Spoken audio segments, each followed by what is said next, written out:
سلامتان چەنە بۆ وینەرەوە شەویستەکە و تەلەڤیزیۆنی و کۆمەڵێ وەشحاڵەنە ئینانی خزمەتتانە ناپایە پێشکەشکردەوە بەرنامەیەوە تایبەت بە ڕۆ سیویەک و جۆزەرزانی ڕۆ پێشمەرگە و کۆمەڵێ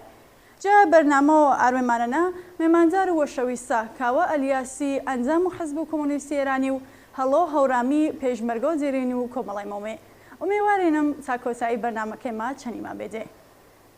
کاکاڵۆ وەشحاڵە ناو سلام تا چەنە بۆ و فرە بەخێر بێتێ سپاس ممنون منی سلامن پێشمە و هەوڕیانی هەوکار تا جەستیودی و هەنا خزمەتتانە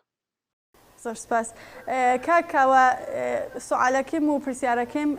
بەشمەوە دەستپەنەمەکەر و ڕۆ سیویەک و جۆزەرزانی ڕۆ پێشمەرگە و کۆمەڵێ ڕۆ وێروە ئاردێ چنە جێ خەبات و وێگەرسەی شۆڕژگێرانێ و یەکسانی وازانە هێز و پێشمەرگە و کۆمەڵێن بەڕێستا ئی بۆنەیە چەندی پێناسەمەکردێ بڵێ سەرەتا سیویەک و جۆزەرزانی ڕۆ پێشمەرگە و کۆمەڵێ جەشمە و بەقی هەوڕیانی پێشمەرگێ جەکاک هەڵوی چا عزیزا کە پێی کاتە ساتیە حتا کەمیش کە جەڕێز و پێشمەرگایەتی کۆمەڵێ نەبیێنێ و کل و ئینسان هەیە کە دڵشا پێ ئازادی مەوەنە پیرۆزبایی مەکەرو و هەر پاسە ئی ڕۆ پیرۆزیە پیرۆزبایی مەکەرونێ جا سەرجەم خانەوادۆ گیان بەخ کردووە کە ڕۆڵە ئازیزەکاشە جەپێنا و ڕزگاری ئینسانی ڕزگاری بەژمێنەتەکە و کوردستانی و باقی شوێنەکەی تەر و ئێرانی گیانشا بەخکردە ئەگەر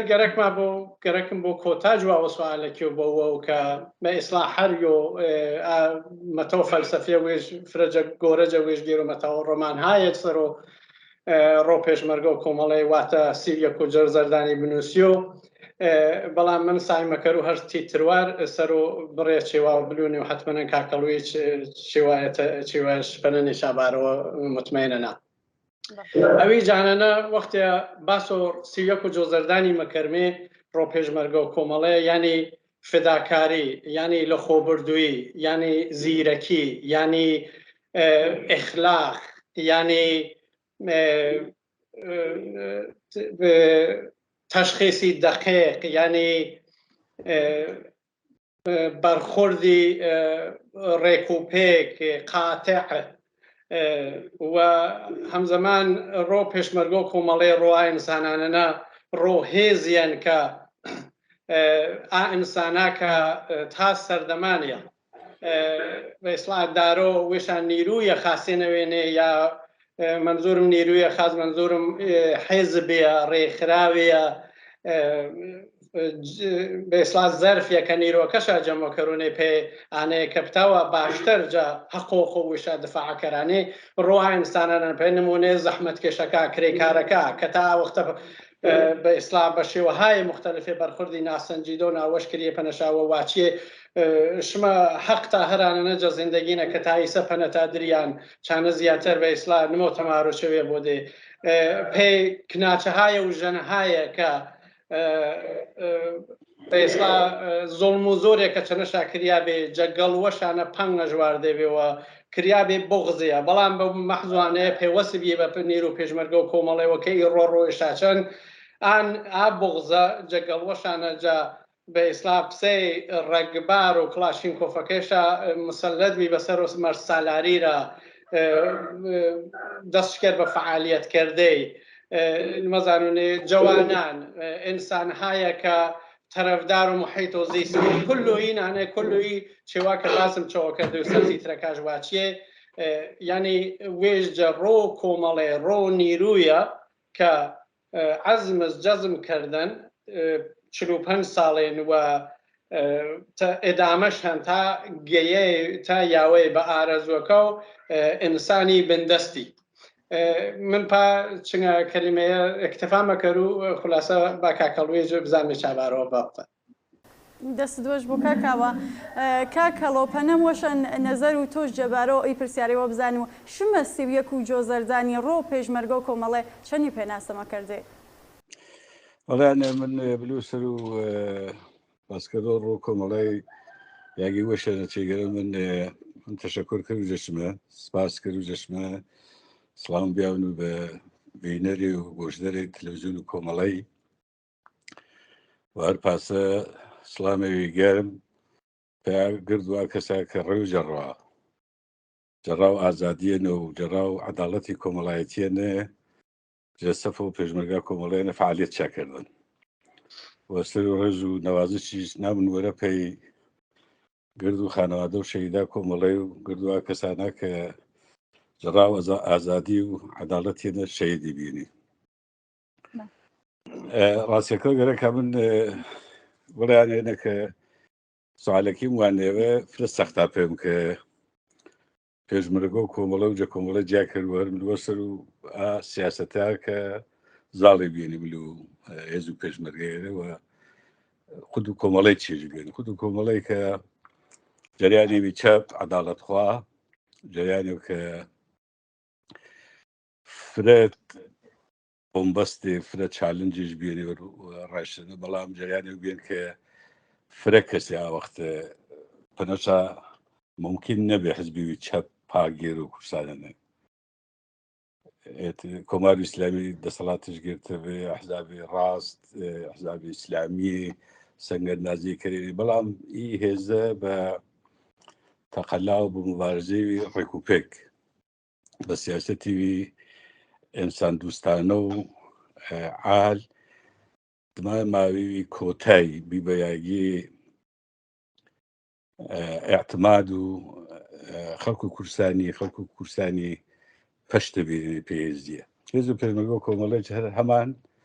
سیاستش بەردەن وەرە کە تاوی جیاوازی چنی گر هێزیوی چەکداری پاسە باس کردی جریانە ئینسان دووست بیان ئیجریانە هەرچەند لێ جەنگێنە بیان ڕەفێقش شەوی بیان ڕەفێقش ئەدام کردیان ڕەفێقش تیرباران کردیان بەڵام هەرگیز چنی ئەسیری خراپ ڕەفتارش نەکردن وش بە ئاغا باڵاسەر و خەڵکی نەزانان کاری سیاسیش کردن و ئەگە تەمەشاکردی گرد و منتەقەکە کوردستانیانە هێز و پێشمەرگە کۆمەڵی ڕەوابەتی ئیجتماعی گۆستەردەش بێت چنی ئەقشار و مختلف و جامعای چنی چنی پیاوی چنی ڕۆشن فکری چنی حتا مەذهبیەکی کە ئەعتمادی کامل بە پێشمەرگە و کۆمەڵی کردێت بە گەل لە حەزەوە بە گەل بابەتەوە ئیجا جیاوازی هێزیە چنی هێزی ماقەبلی و یا هێزی پێشمەرگە هێزی چەکدار هەرتر بەڵتر بیان ئادە بێنەکە هێزە واقعاً پارێزەر و ماف و ئینسانی بیان پارێزەر و ماف و ژەنا بیان هەر هەمان ئاکاریشە بە کاری ڕەحەت نەبێت بە فداکاری بە پێگیری بە گیانبازی ئیچێشە ئینکەرێت بە قەلەر و خەڵکی یعنی دما ماوەی کۆمەلگا و کوردستانیانە تایی باشی کە ڕوانگا و خەڵکی سەر و ژەنی سەر و ئینسانی سەر و فەقیر و وەژاری سەر و کرێکاری فاڕیان و پێشمەرگە و کۆمەڵی دیارە هەم دفاعشکردن جا ئاسایش و ئەم دێت و خەڵکەکەی لازم یان دفاعشکردن عەلەی داگیرکردنی جمهوری ئیسلامی جەنگشکردن و مبارزەشکردن بەڵام پێی بەردەوەرە و ئی ئەهدافەیە هیزی نمونە بێت ناڕاست هیزی یاگی وەش بێنە مؤثر بێن شانەیە کە ئی ئەفکارەیە و ئی ئەفکارە ئینسانیە بەرونە لێ خەڵکی هیزی مەسەلاح کە بەرتەریش بیان مەسەلاح بیان بەڵام ڕەفیق و خەڵکی بیان دۆست و خەڵکی بیان خەڵکی وەش سیان خەڵکی اعتمادش بە نەکردن من ئەرکی لێن کردوونەکە کەفایەت کردووی مە بەحسم سەر و پێشمەرگە کۆمەڵی ئەگەر وەختیش بۆ من دماوە سەر و کاراکتەری چنی وەشکریان ئامۆزش چنی بیان ئینیشا قسەی کردووە ئەگەر فرسەت بوو بەڵێ کاک هەڵۆ دەست دۆش بۆ دمای حتمما نشارەش بەنەمەکەرمەیە با بنمێەوە لەو کاکاوێ کاکاوە دەور و نەخش و پێشمەرگە و کۆمەڵێ پسە و هێز و پشتیوانی و یاگێ ئومێد و کرێکارە و زەحمەت کێشا و کوردستان و ئێرانی و هەر پاسە دەور و نەخشە جا بزووسنەوە و ئێرانینە و بە تایبەتی کوردستانینە شمە چەنی پێناسەمەکەرزێ خۆب نێرو هێز و پێشمەرگە و کۆمەڵێ سیاست سەرشەرە زاڵەن کە تقریبان مەکریۆ واچینێ کە سیاستیان نمەتەوە ئا نێروە هەر وەختیە بنا بە پانەیە نێرویە مسلحان بە ئێستا هەر یاگیۆ پەنەژوەش بۆ عملیات کەرۆنێ دۆر گێڕۆنێ و بە ئێستا پسەی ئەحزابی تەر ئەگە گەرەکەم بۆ بە ئێستا فشۆرە تەر و کۆنکرێت واچوو پسەی ئەحزابی تەر دەست پێ چەکی بەرۆنێ بناپانەیە مەکریۆ واچی کە بە مەسئولیەتی فرەتەرەوە چوارشەویە تەرەنە تەماشۆ مبارزە مسلحانێ مەکەرۆ وەئی تەشکیلاتەی جە عەسڵەنە ئەسڵ و مەبدە و کارێژ ینی فوکوس سەر و کاری سیاسین کارێن کە جنبشهای اجتماعی رشد کرانێ جنبشهای مەدەنی رشد کرانێ داخوازیەکە وێشا پەرەپەنە بڵانێ و پتاوە بە سەرنجامش گیرا بیاونا وەست بە ئیسلا پیشرفت و ئا جنبشە اجتماعیانەنە کە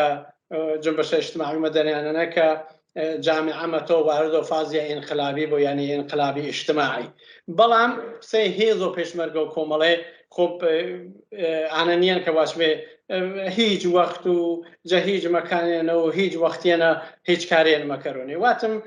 جا عەسڵەنە سیاسەتیە سەرش حاکمن و بەستەگیش هەن کەی وەختش بۆ پێ بەکار ئۆردۆ ئا نیرویە یا نیرو و پێشمەرگە و کۆمەڵی کەی گەرەکەش بۆ وارد و عەرسەکەی بۆنێ این نیروە هێز و وێژە چا جامعەیەکە پێش بە ئیسلام مبارزە مەکەرۆنێ مەگێرۆنێ و کە بریتین جە ئینسانە زەحمەت کێشەکە ئینسانە هەژارەکە کرێکاران و ئینسانانی کە بە ڕێگ و پێسووە کل و زوڵم و ستەمێکە چا جامعانە هەن ئەحساس شاکردن دەرک شاکردن بە وەختێ ژمیا عەرسە و مبارزەی عەلەنی بسەی پێشمەرگێ مەزانە چەنەی بەرخوردکەرانێ و چی وەختیە هێز و تەوانە وێشا بەکاربەرانێ و سیاسەتش پێ مجانێ خوب کاکەڵۆ لێ قسەکاشەنە باسۆ بڕێ چێویش کرد ئەوی جانەبێ کە باسوانەشە کرد وەختیە هێزیە حیزب لێبسەی کۆمەڵی سەرش شۆردا و بازوویە مەسەلەحش بێ بەنامی پێشمەرگە و کۆمەڵێ کە گەرەک و بۆ گەرەکەونەوە چاس زمانە کە کۆمەڵە عەلەنی بی وەدمەوە 8 ساڵێ فعالیەتی مەخفی وێشەرە ئەوایل و انقلاب و 57 بێ کەتر و هەم زمانی جە منتەقێژە جغرافیۆی کورە خاکیێنە کە دەست کرد بە فعالیەت بەنامێ کوردستانی کە منتەقێ بێ ئەحزابی تەر بە چەک و چۆڵەوە بێنێ دوێ ڕژێمێ بە ئیسلا تا دیان مسلح وەکو پسێ ڕژیم و پاشایەتی و ڕژیم بە ئیسلا ئەوەڵوە جە نیروهای جمهوری ئیسلامی کە شتێک وێشانە گێرسە بێ وارد و عەرسە و مبارزە بێنێ وەی نیروێج گەرەکۆ بۆ گەرەکۆنەویە مەشایە ئەنی تەک بە تەک هەرجە ڕەهبەریەکەشۆ گێرە تاواریشوە دارۆ چەک و وەسڵەحی بیا دارۆ مهماتی بیا پێ پارێزگاری جەوێژ نەک پێیانەیە کە بلۆ پێشە ڕووینانە بنا بە ئانەیە واتم جە عەسڵەنە مەبدە و کاریش و مەبدە و فعالیەتی مبارزەی اجتماعین جە تەریق و مبارزەی مەدەنی و هەم زمانی نیرو مسلحی پێ پاڵپشتوانەیە بەکارمەوەرە و باوەڕش بە مبارزەی انقلابی اجتماعی چۆرانشیوانانە جا چا وەختەکە دەست کرد پانەیە و هەم زەمان پەرش بەنەدا کاکەڵۆ باسوانەشە کرد کە خەڵکانیە پەنەشە سەخت بێ و پسە نەزانێنێکەی نیرووە وێژمەگێر و مەتۆ جواب دەوەڕ نیازەکۆ جامعای بۆ ئابەشەجە جامعیان مبارزەش پێ مەکردەوە بەڵام جا ئەسرا وەختینە تاواژی نیرووە یاگی وێژ گێر و تاواژ بۆ جێ متمانە و خەڵکی تاواژ نیرویە بەشیە ینی تاواژ بار و نیروی و بار و نیرو پێشمەرگێەوە و محبوبیت لێ خەڵکینە جا ئەحزابی تر و کوردستانی کە ساڵیانی ساڵ مبارزە شاکردە بێ و بە ئیسلا تاریخچیە دوور و درێژ تەشابێ بەڵام سەرگەردن هێشتاواش زیاتر بوونێ ئەویش بە خاطرۆ وەش فکریە بێ جواب دەرەوە نیاز و خەڵکی بێ وەختیە چا سەردەمەنە کە مبارزە خەڵک بە ئێستاتە وارد و عەرسە و مبارزە بێ مبارزێ چڕوپڕ بێ کۆمەڵە تاوێ بە سیاسەتی اتخاذش کەرەی ڕۆژمەڕە تاوێ جواب دەرەوە نیاز و بە ئیسلا کول و قشەکە منزور من جەژەنی وەگێرە جوانی وەگێرە جە کرێکاری وەگێرە جە کەشاوەرزی وەگێرە چی جۆرە چێواربوونی پا بوونەوە تاوەش نیروی عەزیم چانانە بە ئیسلا وەرگێر و یا بوونێ وێژ بوونێ یاگیە بإسلام مجتمعية بي آخر كانوا وبإسلام سياستش بي برجع وفعاليتكش بريو براني دەچەیەوە هیچ لە 5 ساڵێکەنە کە فعالیتشکردن تاوانش ڕۆژ بە ڕۆژ جواب دەرەوە نیاز بە معنە و داخوازی مردمی جەلیەوە داخوازیەکەشا چێشێنی تاوانش چاشواشەوەنە سیاسەتی دروست تعقیب کەرونی سیاسەتی دروست مجۆنێ و جواب دەرەوە بوونێ و هەرپا بۆنێشۆ تاوانش مدام جەتەیە هیچ لە 5 ساڵێنە بەخاترۆ بەرخۆردی درۆسی سیاسەتی درۆسی جواب دەرەوە بە نیازەکە و جامعە تاوانش نیرو کەسکردن یانە کە نیرو کەس مەکەرۆنێ خەڵک مێ لێژمە پێشمەرگە دمە مدەتە یامە مانوە یامە گەڵوە لێ یامێ ئۆروپا ئینانە نیروهایەنێ پسێ نیروی زەخیرەی ناوشابەرمێ یان نیروهایە کە وەختێکە لازم بۆ بە ئەسرع و وەختی بە ئیسلام میان ڕێزەکەی تەشکیلاتیەوە بە شێویە باوجود وانەیە مسلەتێنێ بە سیاست و ڕێبازۆی تەشکیلاتی دەستمەکەرەوە فعالیت کرده و ئانە وێش ئا نیرو جەسب کرده معنی جانەنە کە ئی حیزبە ئی تەشکیلاتە ئی نیروە مسلحە کە پێشمەرگە و کۆمەڵێن کە بازوو مسلح و کرێکاران و زەحمەت کێشانی و ژنانی ستەم لێکراوین جامعە نەبڕیان و ئانی رو جەسبکردن معنە ژانەنە کە بدۆبستانی هەن بێن و ئی تەشکیلاتین و ئی نیروێنە و ئی جامعانە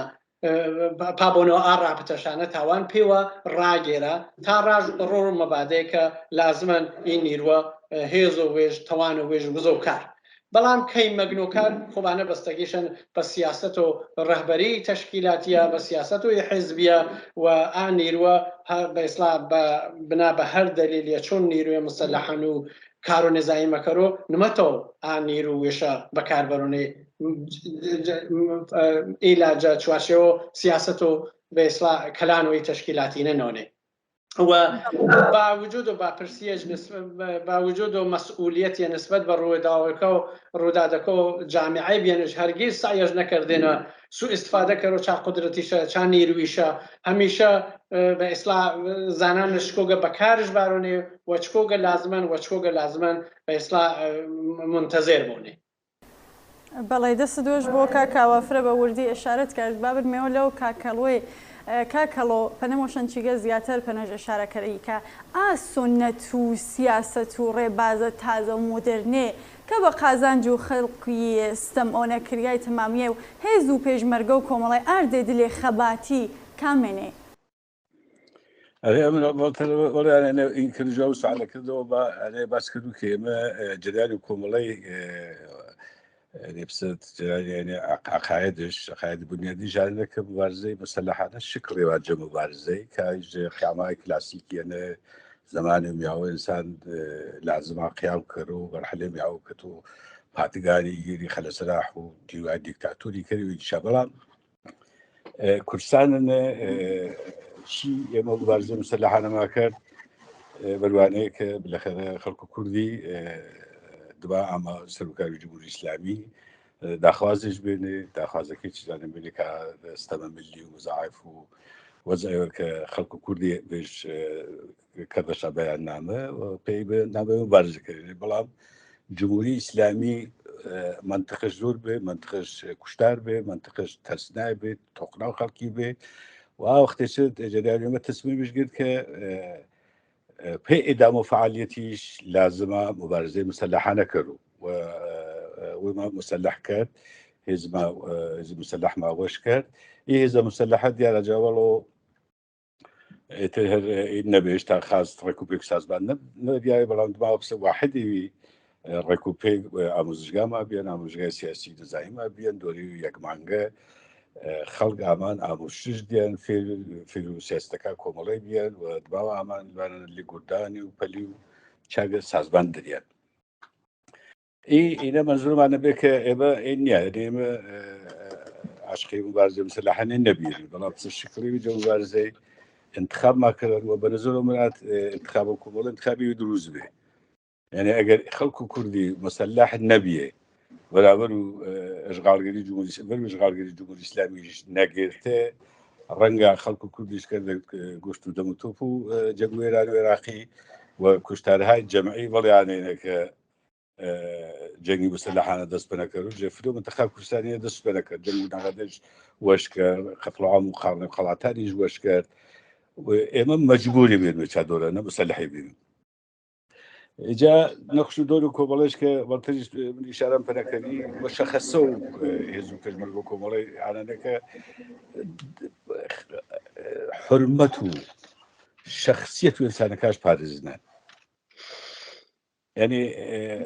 خۆی جەریان ئێمە دمان ماوەی مافە سەرەتایەکە خەڵکو و کوردستانیش دوێستی بینێ کە باسکردێنی کە تەنیا جەریانێەوە کە من تاریخ و وجوبش و کوردستانی وانوە پیج ئیرێ ئەهمیەت بوو کە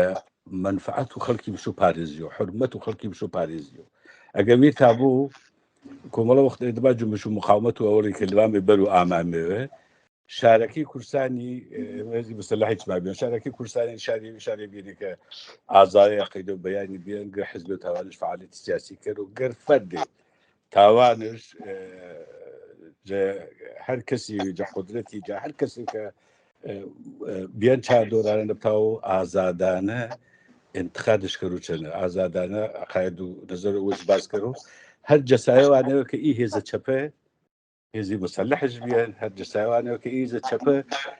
بیان چەترێوێ پێی پارێزنا و ئەحزابێویش کە 100% چنیمە نەبیێنێ حتا مخالفی ما بێنێ مخالف چەنیسێنی بەڵام ئاڵێکی ما پارێزنێنێ ئاڵێکی جەسایەوە هێزە مسلحەوە تاوانشا فعالیت کەرانی و کارگوشە بەراورە چێوەتەر کە من ئیساگە جەزبان و خەڵکی و باسی پێشمەرگە و کۆمەڵێکەری من دەیان خاتراتی منێک کە حەز کرد و خاترەوەی کاگەڵ لەو پێ تاکە جالبە ئەم پێوەشم هەر جالبە هەرگیز مەشۆ یعنی دەیان خاتراتی بەڵام یەکدا لە من جارشا ساڵ و 62 لەوانی یانێ منطقە شمالی کوردستانیانە سۆما برادۆس لەوانی یانی ژەنێ فرە گەرم پەزیرایش کردی میسن و فرە گەرم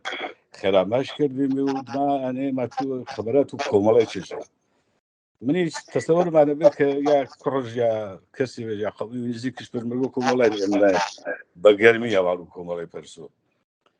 پەرسام چنەواتم کەسڵ هەند لێ پێشمەرگە و کۆمەڵای نەماچوو نا واتمێ کۆمەڵێت و تەنی بژناسی ماچوو کۆمەڵێن و ڕەبەنان ڕەبەنیانی فەقیر وەژار منیش ڕەبەنە منیش فەقیرەنە یعنی ئی ئەحساس و ئی جەگەی تاوە باشوو ئەحساس و ئەکسەریەت و خەڵک و فەقیر وەژار و کوردستانی بێن پێشمەرگە و کۆمەڵش بە یار و یاوەر و وێژدانە ڕەفاقەتیش بێن چریش دۆسایەتیش بێن چریش گرد و ئاڕەفەقایمە کە فرێشا کەسەیری بێن یا ئانێکەینێ حیاتەوە زندگی کەرا ڕەوابەتی وەسیعی اجتماعی شابێت چنی خەڵکی ڕابطی عمیق شابێت ڕابطە ئیسێج هەرمەدەن ئیسێجی خاتراتی لێ خەڵکی نەمەنێنی باس شاکەرا کە منزوورمانە کە جیاوازی ئێزوێمانە بێنە کە ژەنیش چ دەبێنێ عالی ڕۆشنفکری عالیش چ دەبێنێ فەقیر هەژارش چ دەبێن و کولەن سەر و ئانەیەکە حرمەت و ئینسانەکە حرمەتی ئینسانی پارێزی و ئینە جەشرایەتێوەنەکە ئی هێزە ئینها جەنگەنە جەنگ خشونەت وەشکەرۆ بەڵام پێشمەرگە و کۆمەڵی وەش نان نەبێن بوەرۆ نانمان نەبێن بوە بوو دانمە ئاسی دەکەی خراپتری شرایەت و زیندەگیێنە ڕەفیق با زەخمی بێنە ئەدام کریان بەڵام هەرگیز ئەسیری و شکەرجە نەکریان حتا ئێنە ڕەفتارمان وەش بێن ڕەفتار و پێشمەرگە و کۆمەڵی وەش بێن چەنی نیوای ئەرکەتی و جمهوری ئیسلامی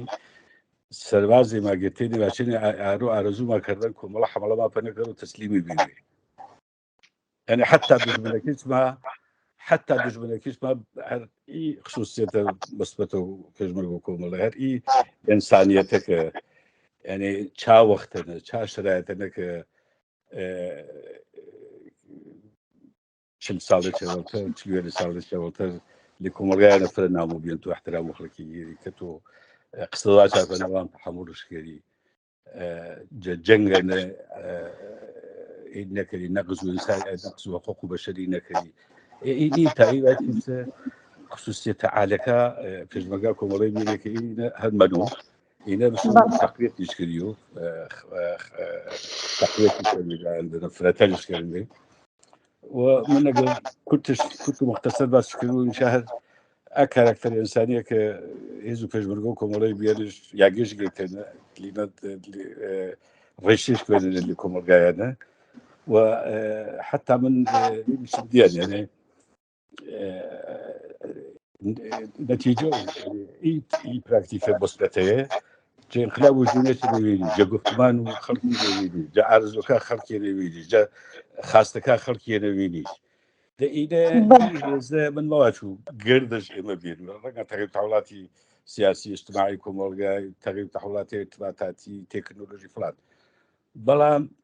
هر إيش رأيتي أجا كاتري نهني مثلا كوسانو باشوري نهن ولی چه خبرات شيء أبسه إي خاصة إنسانية وإي بيشكوتون خوازية بخوري واتني چه كوساني ومن إناسرو جني ومانيفستو انقلابي خانه نباز کرو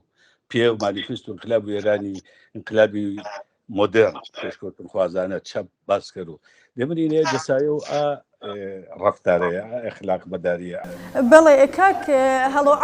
عەفو قسەکانتان مەبڕوو پرسیارەکەی منیش هەرچیگە ئانەکە پێی وایە تا پێی دەور و نەخش و بیر و باوەڕ و کۆمەڵە و هێز و پێشمەرگە و کۆمەڵێ سەر و کۆمەلگا و کوردستانیوە بەگردی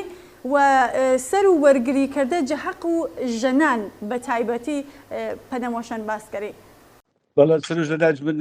تقریبا قسەکان من ئیشارەم پێ نەکرد بەڵام ئی مەسەلەیەکە جزء و ناممکنەکە بێت يعني وقتی ئێمە باس و بەرابەری ژن و پیا و باس و شرکت و ژەناجە حیاتی سیاسی نەکردن ما بێن بەڵام پێی شکل و پێشمەرگایەتیەکەیش حتا چەنی مقاومتي دروني وشمان مخالفت بين دروني وشمان كي كان ممكن نيا سخطة إمكان بزير نيا بلام هم بفعاليته بهمته فعاليته الجنة بيجبرجكا وهم لبيجيري ولبراوي رهبري كومالي بدنو كومالي إما تاوما إنه بزمي ياجي كجني هاو كان جنيش حق الجهان جنيش ما في الجهان وإنا من تاو عرواشوك إنا بيان فرهنجو كومالجاي ومن إنا شبه راسي يعني إني بجاني يعني بجنة جو براكتيكا إنساني وولت إنسانية كأما بين ما وعطا بيجيرانا دفاع ما كان حقوق الجنة حتى رفيقي عال ما بين فرمان دبيان كان نظامي كان يفرع عال بين بلان شني مخالفتش كان تحت حتى مخالفتش تحت بين البان آخر الجياء واللي ما كل ما نرى مسألة ما بسرعة وأرج بيني نتيجة يرنجون نتيجة زحمتية انقلاب جني جوا آزادية زنزنة آزادية جنجيان آزادية إنا فينيو نتيجة سمروا زحمتها فينيو كبنظر من ما بسجلاني سياسي وبسيزي مسلحي تأثيراتي إن كان نافذير دوج مراكز ما نقشوا دور بسبتي ما إن كان كذا ومن وشحال يعني في وشحال أنا كمل تاريخنا بينا ودز بشيت كل شاني شاك إي تاريخ شاس عزنا أجنا عزيزك رنگا جاي مفرتر فشار سروبي رنگا جاي مزحمتي فرتر شاكيش تبوك تاوان شاي روانگايا كرام رنگا كومرغا بس بله دزوش كاكالو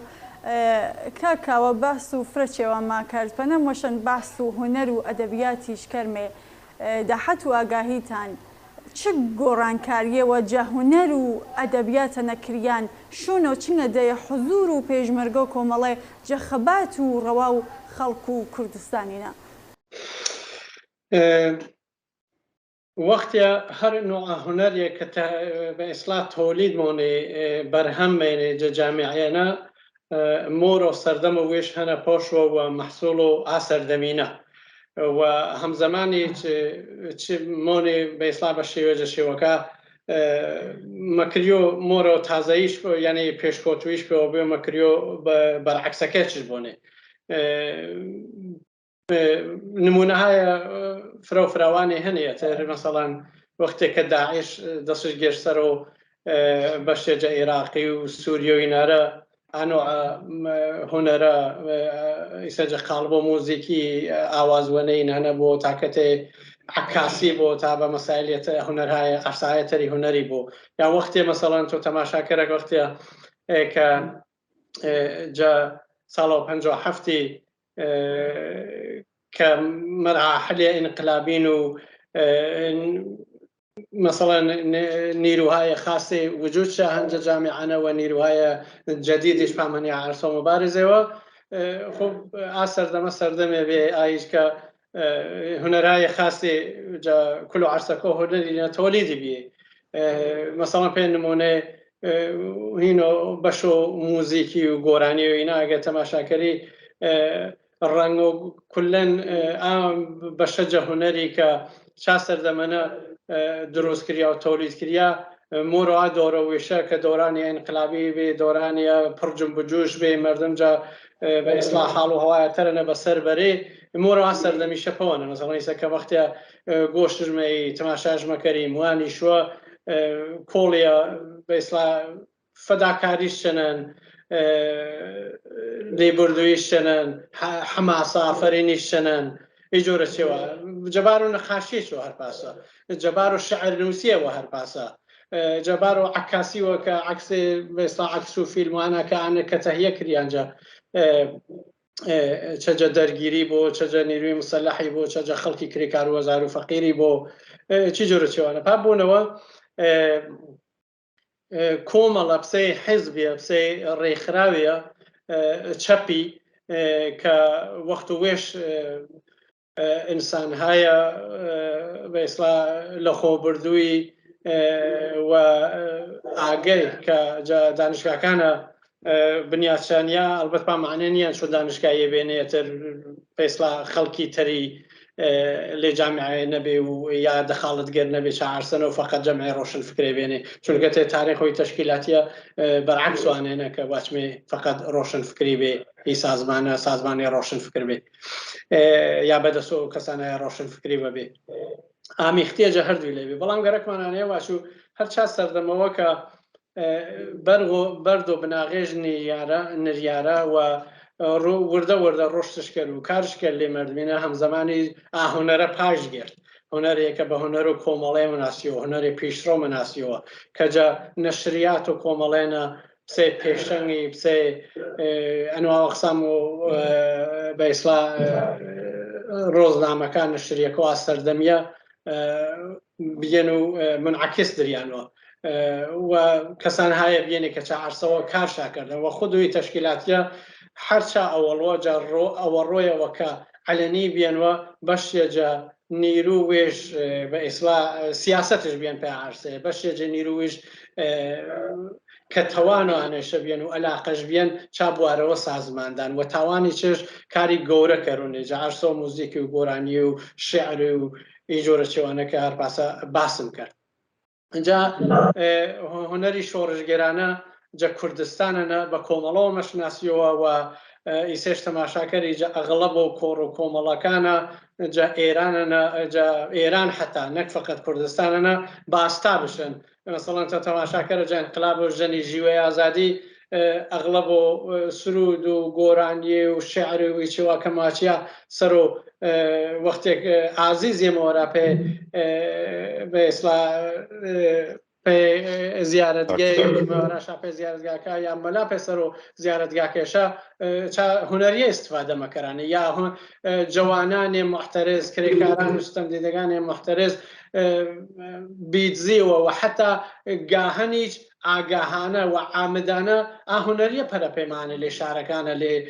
کوچه و کولانکانه لی دگاکانه چه با صورت و نوسراوه چه با صورت و دنگی که بلاوش کراوه دەست کاکاوە کاکەڵۆمەوە لەو تۆ پسە پرسیار و ئاخەری پێشمەرگە و کۆمەڵێ چ پلان و بەرنامەیەوەشەن پێی ئایندەی؟ والله پێشمەرگۆ کۆمەڵە چ پلانی و ئینویژن پەیاندەی من مەتاو جوابی سوالتە دوانەیەم سوالی ڕەهبەری کۆمەڵی کردی کە چ پلانی وژن پەیاندەی بەڵام جەنگی تەباتە تەغییر تەحوڵاتی و کریان زمینە و تسلیحاتی نظامی و ئینشارەکەی دەچە بۆش تەسیراتشن سەر و شێوە و تاکتیک و جەنگی بەڵام هێزە لازمە پارێزنیش لازمە تەقویەتشکردی لازمان مجارستەشکردی جەباری فەنیچە و ئامۆژی فرەتەر بێن و بەشێ ئینسان بەنظرەوە وەژ ئاماکەڕ پێ بەرادمەدی تودەی کە احتمال ژەن ڕۆد و جامعێرانی حتمەن انفجار اجتماعی ڕۆماوە قەلاوژێنێکی تا نەکوشیان و بەردەوامە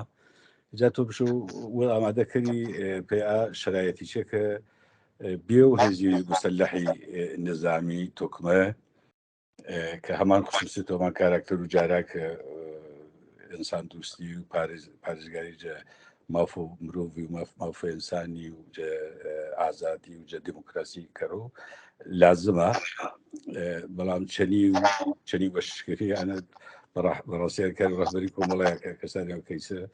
اینێ کۆمیتێ مەرکەزی بەرنامەوەشا بەڵام من ئارەزومانە کە صاحب عفوەکەرێ تەغییر تەحوڵاتی ڕۆژدا کوردستانە ئاهێزە بوو ئێستا شکڵ حکوومەتی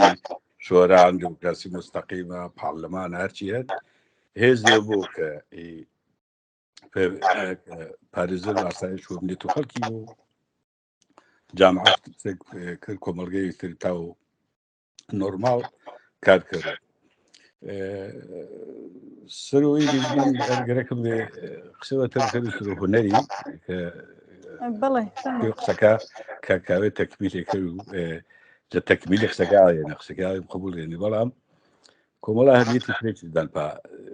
چازەمینەنێ شاعری قدرەتمەندی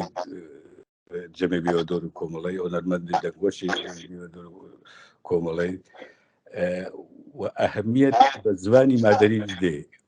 کۆمەڵەت بەرعکسوانەیە کە تەبلیغات کرای هەر ئینەکردوشا جەگەر وانیشا کە داوا کوردایەتی کراویشا ئەمە فرەتەر خزمەت پاکردن زمانی مادەری جەگەر و دەگایانە کە حاکمیت بێن و کۆمەڵە منطقەی ئازاد سوودە بێن کۆمەڵە ئامسوپەرۆسش نیان لەرە معالمش نیان لەرە زوادی کتێبە کوردیەک چاپێک کردێنی زواری کوردیش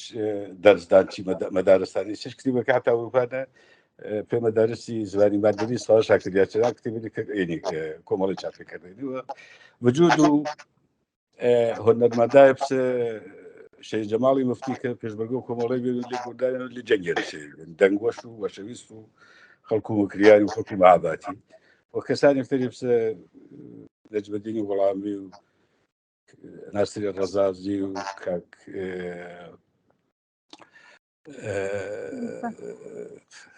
نامەکەی بچنی فکرشیەوە هەبوو کعبووی لەگەز و دەیانی تەریا پاسدێ دەنگوەشی بالاخره تاوانشا مؤثری بان نقشا بیان و ئیسەش کاوێ فەرماواش سرودەکی کۆمەڵی سەر و زیارەتا و سەر و مەراسم و خاکسپاری عەزیزاوە کە گیان شابەخکردن هەر ئاریشا ماچیاوە و تاسیر و نەخش و مثبەت شابیان دەست کاکەڵۆ کاکاوە پەنەم وەشەنی پرسیاریشە جەشمەکەر و کاکەڵۆ شارەش کرد ڕێبەری کۆمەڵی مەشۆکەریش بەڵام جەشوەش مەکەر و پسە ئەندامەوەی حەزبێ و ئەندام و کۆمیتە و دەرەوەی وڵاتی حەزبیە کاکاوە شمە بەرنامە و پێشمەرگە و کۆمەڵی و نەخشە و پلانش پێی ئایندە چێشن وەڵام منیش تقریبا بەشە جوواکەمە جوواکە و کاکەڵوێنانە کە ڕەهبەری کۆمەڵەیە پسە سازمان و کوردستان و حزب و کۆمۆنیست و ئێرانی بڕیارەمەوە کە بە ئیسلا چەنی هێزیە سیاست و فعالیت کردێش و چەنیەتیش مەڵۆنێ بەڵامانە کە تا ئەی دێقەن كنكهري بويما بس أعضو تشكيلاتي وإنانا أقدرين مي بلكو روبا جامعي جواتيان براسي أنا نكا هذا جرك جنيا جحال حاضرين شي شرائطنا كهن جا إيراننا مبارزة مدني يوان بإصلاح جاهاي خاص ويش كل عرسكا ومبارزة مدني خريكا مكريو جمهورية إسلامي چانك قبلا بيان رزل تربيان جنبور مردي فرتر كوتن مشكلاتش فرتر ونينانا هذا خوب چاباروا واردو عرسين موجاري وسياسة دانانك مبارزة جلي وجنبش هاي مدنية خيزش هاي مدنية موراجراوة بلام هي ظاهر ياجي ويشنهن ويش تيار مكروني شبا إصلاح بارو سياسي وشبارو نظامي وهم زماني ساي مكرو جحدو تواني شنو لازم ويشنا نيرو جسب كروني نيرو جيروني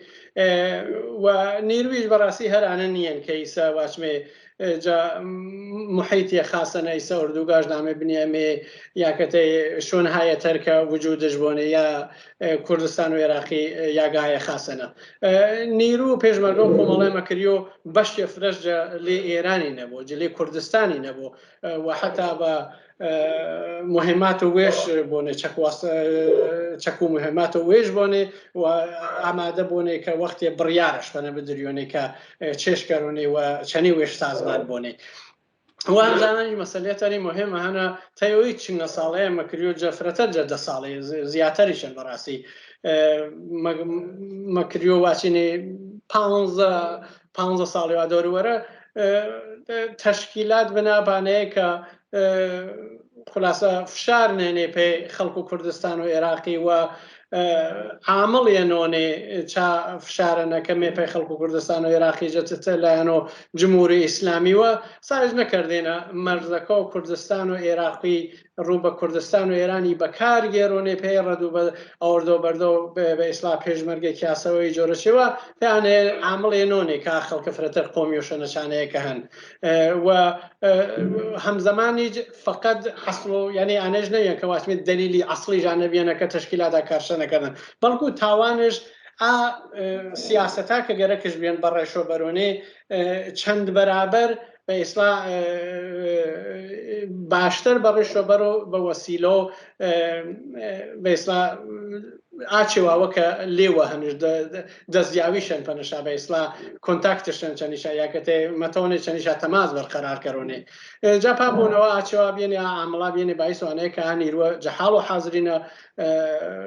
جحالو أنا نبوك ويش تيار كروني بارو سياسي بارو نظامي ووقت إيش كلازم بو بكار جيريوني بلان تا إيديقة بإصلاح چا مرحلة نبسر موروني چا چوارچوه نبسر موروني بلام هیچ گارانتی نیست که سمحانه چی سیاست سرش به مجیونه چون که خب تون متوی آن چیه بونه که مور تاییدی مورش فوره بینی که حتی آنیرو چاشوارچه و نیرو پیشبرگو کمالی منظور معنا پاشوارچه و پا قواره و بریو ملونه مکریونه هرم شو یا سوا یا هفته تر یا مدت تر بریاری تر دریونه و آنیرو فعالیت جشوارچه و اسلام مصلحانه بربلاوانه دست بنکرونه پابونو كل شور مجلوبة فعل انفعالات داخل جامعة ومبارزة تشش احتياج بو يعني تشش نياز بو چون كته نيرو پیشمرگو کوماله و بشو مصلحو کوماله كنيرو پیشمرگو کومالين هدف آنها نیان که نیروی بکارگیری پیش رو پیگدادانی و پی کشته و ایجور چیوا ابزارين پی بریو بردو سیاست و هدفک و تشکیلاتیا. بله دستاوج بو کاو الیاسی انجام حزب کمونیستی ایرانی و کاکلو هرامی پیشمرگه دیرین که چی برنامه نبشتری بیده. بله سپاس په وینر وشوي سکاش که تا ایسا وینر ما بینه تا برنامه وتر